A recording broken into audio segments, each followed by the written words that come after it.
പറ്റിയതിനി പറഞ്ഞിട്ട് എന്താ കാര്യം? നല്ല ജീൻസും ചെത്ത് ഷർട്ടും കൂളിംഗ് ഗ്ലാസും ഒക്കെ ഇട്ട് എത്ര അടിപൊളി ചെക്കന്മാരാ എന്റെ പുറകെ ബൈക്കിൽ നടന്നേന്നറിയോ? എന്നിട്ട് ഞാൻ വീണതോ ദേ ഹാങ്ങറിൽ ഷർട്ടും തൂക്കി നടക്കുന്ന സദാനന്ദന്റെ മുന്നില്. അതെന്താടി നീ അങ്ങനെ പറയണേ? വെറും സുമംഗലെ ഞാൻ സുമംഗലിയാക്കിയില്ലടി. അത് വല്ല കൂടോത്രം ചെയ്തിട്ടാന്ന് എനിക്കിപ്പോ സംശയം. കൂടോത്രം നല്ല മോളെ, എന്റെ വാരിയിൽ ഒരെണ്ണം അഡ്വാൻസ് കൊടുത്തിട്ട് ഈശ്വരൻ ഉണ്ടാക്കി വിട്ടതാ ഭൂമിയിലേക്ക് നിന്നെ. മംഗല്യപ്പൊരുത്ത് 1 2 അല്ല 9 ആണേ. ആ പിന്നെ ഈ ആഴ്ച നിനക്ക് നല്ലതാ, എനിക്ക് അത്ര പോരാ. വരുമാനം കൊണ്ട് ചെലവ് നടക്കും, നല്ല കാലത്ത് ഗുണം ചെയ്യും, സ്വിച്ച് ഇട്ടാ ലൈറ്റ് കത്തും എന്നൊക്കെയല്ലേ? കളിയാക്കലൊക്കെ പിന്നെ.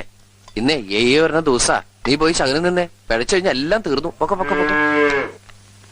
എന്താ ഈ പശു ഇങ്ങനെ കരയണേ?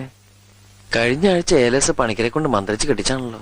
ഈ കരച്ചിൽ ഏലസ് കെട്ടിയിട്ടൊന്നും കാര്യമില്ല. അതെന്താ? അതെന്ത് പറഞ്ഞ കരയണേന്നറിയോ? I love you. അടുത്തതിന് സമയായേ.